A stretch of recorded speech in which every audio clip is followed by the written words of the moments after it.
Yang pertama ada fungsi kuadrat. Fungsi kuadrat dengan satu variabel bebas adalah fungsi polinomial tingkat 2, di mana fungsi ini mempunyai bentuk umum yaitu y sama dengan fx a tahun sekarang plus a tahun selanjutnya x plus a tahun kedua x kuadrat. Atau bila koefisien diubah, maka bentuknya adalah y sama dengan fx sama dengan ax kuadrat plus bx plus c, di mana y sama dengan variabel terikat, x sama dengan variabel bebas, dan a, b, c serta c sama dengan konstanta, dan a tidak terikat dengan 0. Bentuk umum ini bila digambarkan pada bidang koordinat akan mempunyai suatu parabola vertikal. Hal ini ditunjukkan dalam gambar berikut. Pada gambar tersebut, A adalah parabola vertikal lengkung ke atas atau disebut sebagai parabola terbuka ke atas. Sementara pada gambar B merupakan parabola vertikal lengkung ke bawah atau disebut sebagai parabola terbuka ke bawah. Suatu parabola mempunyai satu titik puncak. Titik puncak atau vertex adalah titik di mana arah perubahan fungsi dari menaik ke menurun atau dari menurun ke menaik. Dengan kata lain, titik puncak adalah titik yang paling bawah atau dasar dari parabola bila mana parabola terbuka ke atas, atau titik paling atas dari parabola bila mana parabola terbuka ke bawah. Jadi, titik puncak ini dapat berupa titik minimum dalam gambar A di titik A atau titik maksimum dalam gambar B di titik B. Titik puncak sama dengan min A per 2A dikali min dalam kurung B kuadrat dikurangi 4AC per 4A, di mana A, B, dan C adalah parameter atau konstanta dalam persamaan suatu parabola vertikal, mempunyai sebuah sumbu simetri yang sejajar dengan sumbu Y. Sumbu simetri adalah suatu garis lurus yang melalui titik puncak dan membagi parabola menjadi dua bagian yang sama bentuknya. Jika fungsi kuadrat y min x kuadrat min 8x plus 12, carilah koordinat titik puncak dan gambarkanlah parabolanya. Penyelesaiannya, koordinat titik puncak sama dengan min b per 2a dikali min b kuadrat min 4ac sama dengan kurung kurawa min 8 per 2 dikali min dalam kurung 64 min 48 per 4 kurung kurawa sama dengan 4 dikali min 4. Untuk x sama dengan 0, maka y sama dengan 12, sehingga titik potong sumbu y adalah 0,12. Untuk y sama dengan 0, maka x kuadrat min 8x plus 12 sama dengan 0 adalah x 1 dikali 2 sama dengan 8 kurang lebih akar kuadrat 64 min 48 per 2 sama dengan 8 kurang lebih akar kuadrat 16 per 2. X1 sama dengan 8 plus 2 per 2 sama dengan 6, dan X2 sama dengan 8 min 4 per 2 sama dengan 2. Titik potong sumbu X adalah 2 dikali 2,0 dan 6,0. Gambar parabolanya seperti berikut. Kurva parabola dengan persamaan y sama dengan x kuadrat min 8x plus 12. Rumus kuadrat. Jika y sama dengan 0, maka bentuk umum dari fungsi kuadrat y sama dengan ax kuadrat plus bx plus c akan menjadi persamaan kuadrat ax kuadrat plus bx plus c. Nilai-nilai penyelesaian untuk x yang juga disebut akar-akar dari persamaan kuadrat dapat diperoleh dengan cara memfaktorkan atau dengan menggunakan rumus kuadrat. Rumus kuadrat ini adalah x1, suku di dalam tanda akar pada persamaan kuadrat yaitu b kuadrat min 4ac disebut diskriminan atau d. Nilai diskriminan ini akan menentukan apakah parabola vertikal memotong, menyinggung, atau tidak memotong maupun menyinggung sumbu x.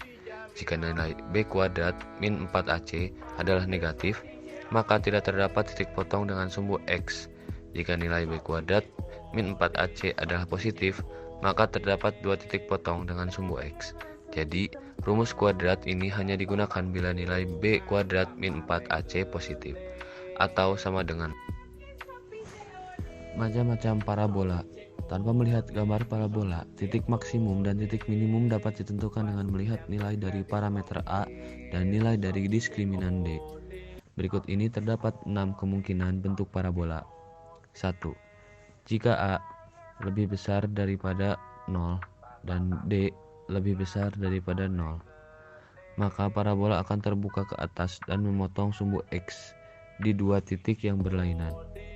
Yang kedua, jika A lebih besar daripada 0 dan D sama dengan 0, maka parabola akan terbuka ke atas dan menyinggung sumbu X di dua titik yang berhimpit. Yang ketiga, jika A lebih besar daripada 0 dan D lebih kecil daripada 0, maka parabola akan terbuka ke atas dan tidak memotong maupun menyinggung sumbu X. Yang keempat, jika A lebih kecil daripada 0 dan D lebih besar daripada 0, maka parabola akan terbuka ke bawah dan memotong sumbu X di dua titik yang berlainan. Yang kelima, jika A lebih kecil daripada 0 dan D sama dengan 0, maka parabola akan terbuka ke bawah dan menyinggung sumbu X di dua titik yang berhimpit.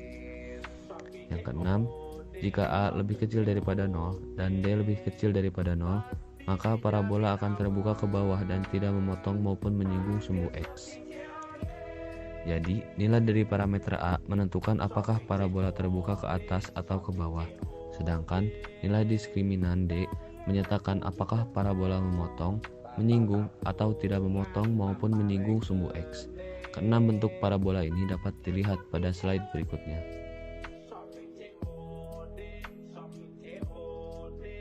Yang selanjutnya adalah fungsi pangkat 3. Polinomial tingkat 3 dengan satu variabel bebas disebut sebagai fungsi kubik dan mempunyai bentuk umum. Y sama dengan A0 plus A1x plus A2x kuadrat plus A3x pangkat 3, di mana A3 tidak sama dengan 0. Fungsi kubik ini bila digambarkan dalam bidang koordinat kartesius, kurvanya mempunyai dua lengkung, yaitu lengkung ke atas dan lengkung ke bawah. Suatu fungsi rasional mempunyai bentuk umum Y sama dengan G tanda kurung X per H tanda kurung X, di mana selanjutnya itu hanyalah fungsi polinomial, di mana G tanda kurung X sama dengan fungsi polinomial tingkat Kn, dan H tanda kurung X sama dengan fungsi polinomial tingkat Km dan tidak sama dengan 0. Fungsi rasional ini dalam bidang koordinat kartesius, kurvanya akan berbentuk hiperbola dan mempunyai sepasang sumbu asimtot. Sumbu asimtot adalah sumbu yang didekati kurva hiperbola tetapi tidak pernah menyinggung. Fungsi rasional yang istimewa dan sering diterapkan dalam ilmu ekonomi adalah Y sama dengan A per X atau XY sama dengan A, di mana A lebih besar daripada 0. Bentuk fungsi rasional pada slide berikutnya, kurvanya adalah hiperbola segi 4 dan mempunyai satu sumbu asimtot tegak yang berhimpit dengan sumbu Y, dan satu sumbu asimtot datar yang berhimpit dengan X. Jadi, bila nilai Y diperbesar, kurva hiperbolanya akan mendekati sumbu Y, dan bila nilai X diperbesar, kurva hiperbolanya akan mendekati sumbu X. Hal ini ditunjukkan dalam gambar slide berikutnya. Contoh soal dari fungsi rasional. Jika diketahui fungsi rasional Y sama dengan 9 per X, gambarkanlah kurva hiperbolanya. Penyelesaian. Jika X sama dengan 1, maka Y sama dengan 9, sehingga titik koordinatnya 1,9. Jika X sama dengan 3, maka Y sama dengan 3, sehingga titik koordinatnya 3,3. Jika X sama dengan 9, maka Y sama dengan 1, sehingga titik koordinatnya 9,1.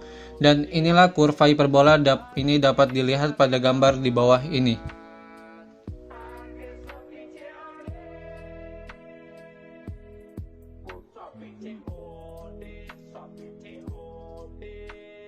Selanjutnya ada lingkaran.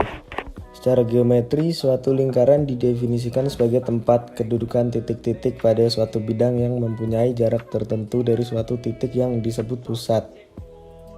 Jarak titik-titik tersebut dari pusat disebut jari-jari lingkaran. Untuk umum dari persamaan lingkaran adalah AX kuadrat plus CY kuadrat plus DY plus EY plus F sama dengan 0, di mana A sama dengan C tidak sama dengan 0.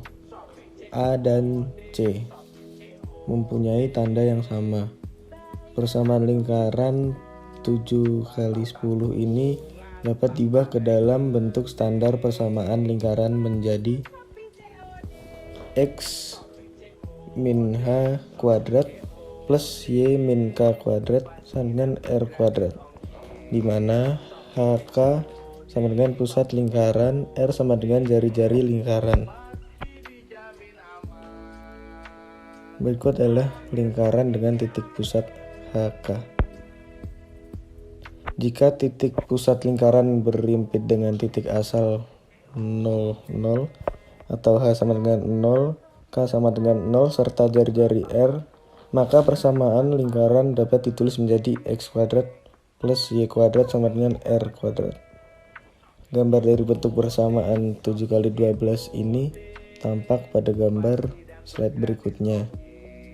Untuk mengetahui apakah suatu lingkaran ada atau tidak, dapat diketahui pada jari-jari lingkarannya R kuadrat, yaitu jika R kuadrat kurang dari 0, tidak ada lingkaran atau jari-jari imajiner. Jika R kuadrat sama dengan 0, terdapat lingkaran berupa suatu titik atau jari-jari 0. Jika R2 lebih dari 0, terdapat lingkaran.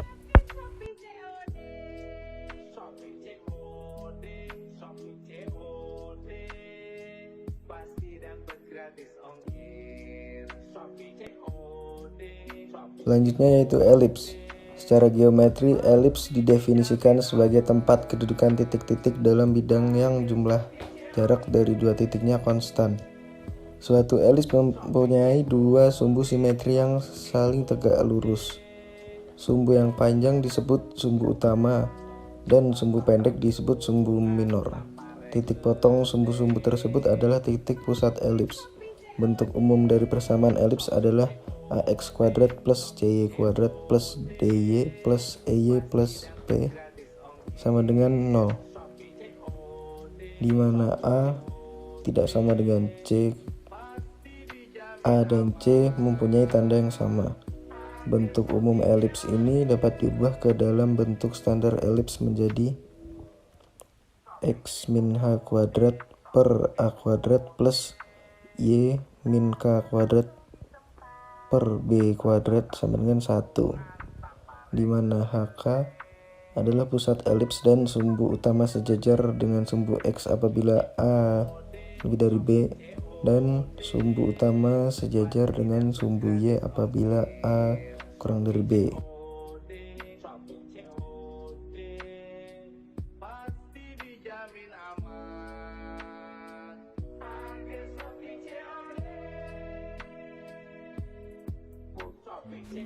Sekian dan terima kasih.